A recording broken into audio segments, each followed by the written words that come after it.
ፊልሙ ሲጀምር ሚ የተባለች ልጅ አዲስ ትምህርት ቤት ገብታ ፎቶ ስትነሳ እናያታለን። ተማሪዎቹ ጣራ ላይ የቆመች ልጅ አይተው ሲሮጡ ወደዛው ትከተላቸዋለች። ልጅቷም ሚ የሚባለውን ልጅ እንደምትወደውና ትኩረት ስለማይስጣት ራሷን እንደምታጠፋ ስትናገር ሌሎቹ ልጆች ውሸቷ እንደሆነና ምንም እንደማታደርግ ይናገራሉ። ይህም ትምህርት ቤት በውድ መኪናው ይመጣል። ልጅቷ እንዳየችው ሰላም ብትለውም እሷን ችላ ብሎ ከተማሪዎቹ አንዱን ይመታዋል። እናም የሀብታም ልጅ ስለሆነ ተማሪዎቹን የማሰቃየት እንደ መብቱ ነበር የሚያየው። ጣራ ላይ የነበረችውም ልጅ ትወርድና እንደምትወደው ተናግራ ልትስመው ስትሞክር ይገፈትራታል። ሌሎቹ ተማሪዎችም የሚፈጠረውን ቆመው ሲመለከቱ ሚ ልጅቷን ትረዳትና ቆይ አንተ ማን ስለሆንክ ነው ይሄንን ሁሉ የምታደርገው ብላ ታፋጥጠዋለች። ልጅቷም እሱ የፈለገውን የማድረግ መብት አለው ስትላት ወደ ዳይሬክተሩ ትሄድና ወረቀቶቿን እያስገባች ይመጣና ዳይሬክተሩንም በመጥፎ ሁኔታ ማዋራት ይጀምራል። እሷም በክብር አዋራው እንጂ ዳይሬክተር እኮ ነው፣ ትምህርት ቤቱ የቤተሰቦቼ ነው፣ የፈለኩትን የማድረግ መብት አለኝ። ከዛም ዳይሬክተሩ እንድትወጣ ይነግራታል። ወደ ክፍሏ ስትገባም ወንዶቹ መጽሔት ላይ ያሉትን ሞዴሎች እንደምትመስል እየተናገሩ ሲያደንቋት ሴቶቹ ይቀናሉ። ጣራ ላይ የነበረችውም ቢንግ የምትባለው ልጅም ስለረዳቻት ታመሰግናታለች። እና መጽሔት ላይ ያለችው ልጅ እሷ እንደሆነች ስትናገር ሻይ የምትባለው የክፍላቸውም ልጅ እንደዚህ አይነት ፊት ያለበት መጽሔትን ማንም አይገዛም ብላ መጽሔቱን ትጥለዋለች። ሚም ምንም እንዳልተፈጠረ ብላ ችላ ብላ ትሄዳለች። ይህ ደግሞ መኪና ማሰሪያው ቦታ ሄድና ከጓደኞቹ ጋር ከተመረቁ በኋላ ምን እንደሚያደርጉ ያወራሉ። ሚ ወደ ቤት ስትመለስም ቤተሰቦቿ ሞቅ አድርገው ይቀበሏትና ግራ ትጋባለች። ከዛም እናቷ በሷ ቦታ አዲስ ኮንትራት እንደፈረመችላትና ብሩም ከክፍል ጓደኞቿ እኩል እንደምትሆን እንደሚረዳት ስትናገር ሚሷን ሳይጠይቋት በመወሰናቸው ትናደዳለች። እናም ከክብር ይልቅ ትምህርቷና ጓደኝነት ላይ ማተኮር እንደምትፈልግ ታስባለች። ክፍሏ ስትገባም ለወራት ኢንተርኔት ላይ ስታዋራው የነበረው ልጅ ሊያገኛት እንደሚመጣ ሲነግራት ደስ ይላታል። በነጋታውም ልጁ ምን አይነት እንደሆነ እያሰበች ፈገግ ትላለች። ከዛም ሳንዱች ልትበላ ታውጣና እናቷ የፈረመችው ኮንትራት እንደሚከለክላት ትዝ ስላት ተወውና እንግሊዘኛዋ እንዲሻሻል ማጥናት ትጀምራለች። ግን ይህ ወደ ውስጥ ሲገባ ብዙ ድምጽ እያወጣ ይረብሻታል። እሷም ተናዳ ወደ እሱ ትሄድና መረበሽን አቁም እንጂ ምን እየሰራህ ነው? እሱ ግን የባሰ ድምጹን ማሰማቱን ይቀጥላል። ጓደኞቹም የምታጠኝበት ቦታ እኮ የወላጆቹ ነው፣ የፈለገው ማድረግ ይችላል። እሷም ሰድባቸው ትሄዳለች። ይህም ከዚህ በፊት ማንም ተናግሮት ስለማያውቅ በጣም ይናደዳል። እናም እሷ ላይ መጥፎ ነገር አግኝቶ ለማባረር መረጃ መፈለግ ይጀምራል።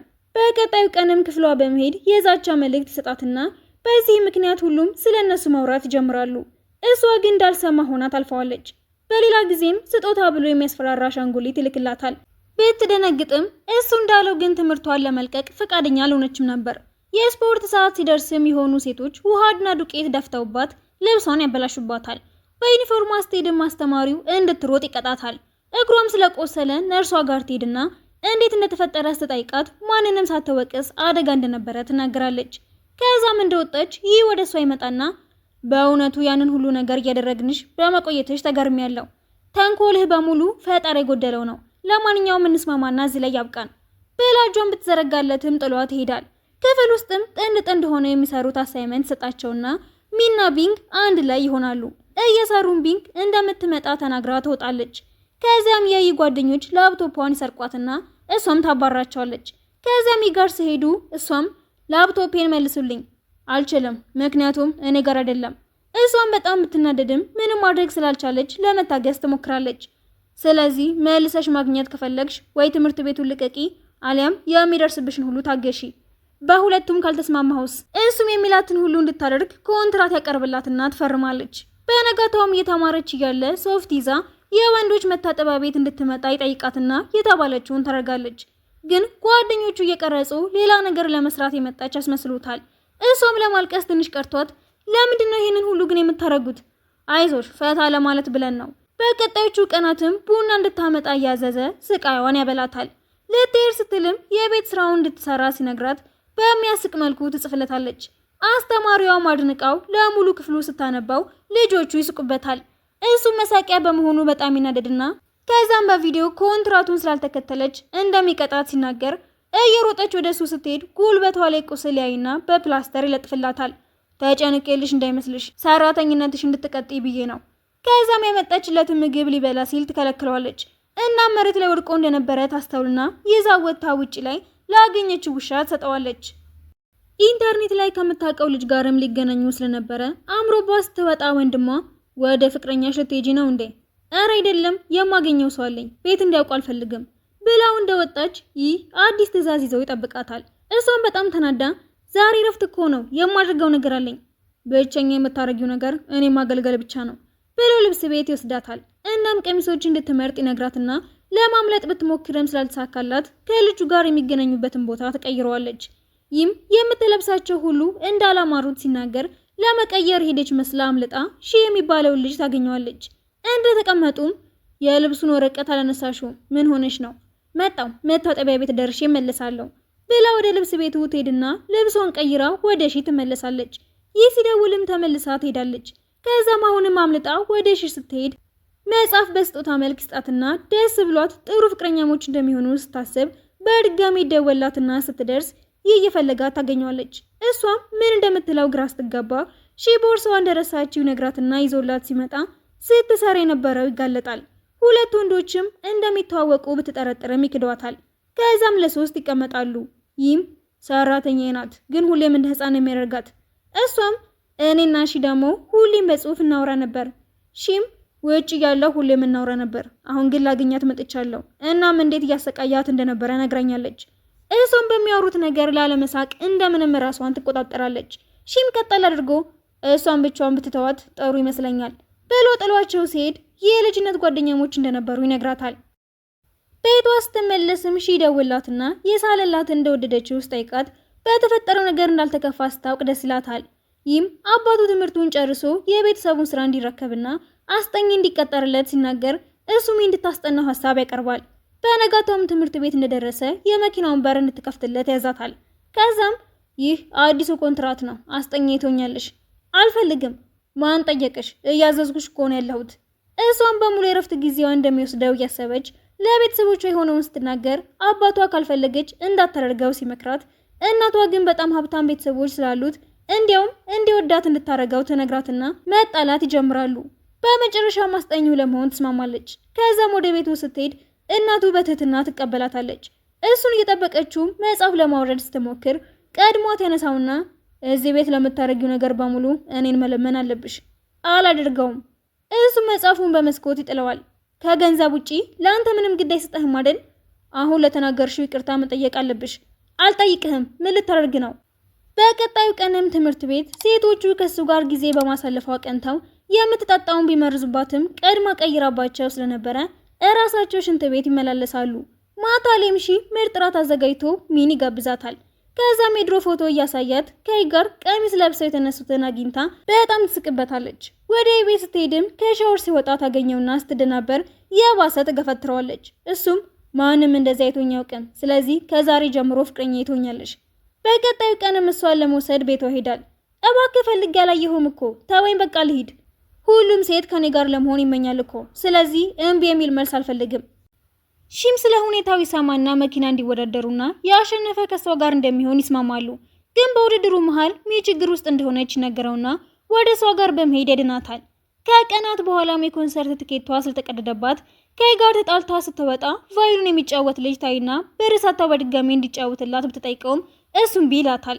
በቀጣዩ ቀንም ሊጫወትላት ፈቃደኛ እንደሆነ ቢናገርም ብር ስላልነበራት ትታው ትሄዳለች። ክፍል ስትገባም እንዳሰበችው ሳይሆን ሙዚቃ አስተማሪያቸው ሆኖ ታገኘዋለች። ሁሉም ልጆች እንዲፈርምላቸው ሲጠይቁት እሷ ግን ይቅርታ የመንገድ ላይ ዘፋኝ መስለኝ ነበር፣ ችግር የለውም፣ ለምን ራት አብረን አንበላም? በዚህ ሰዓትም ይመጣና ከፍቅረኛ እንድትርቅ ፈልጋለሁ ይለዋል።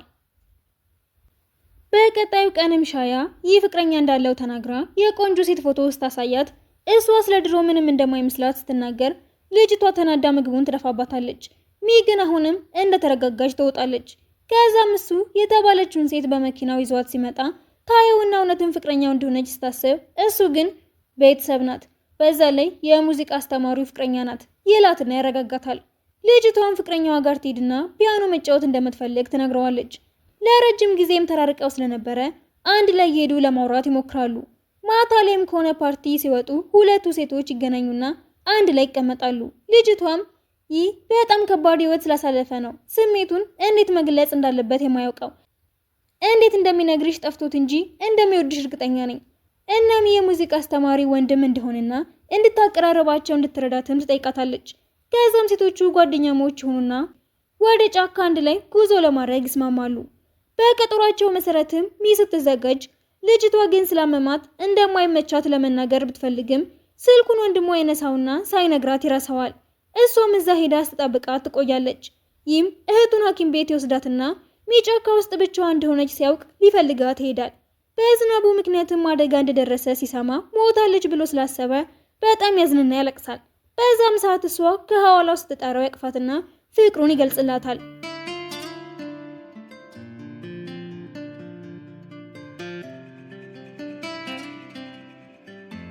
ማታ ላይ የተፈጠረውን ደውሎ ለሺ ነግረውና እንዲተዋት ይጠይቀዋል።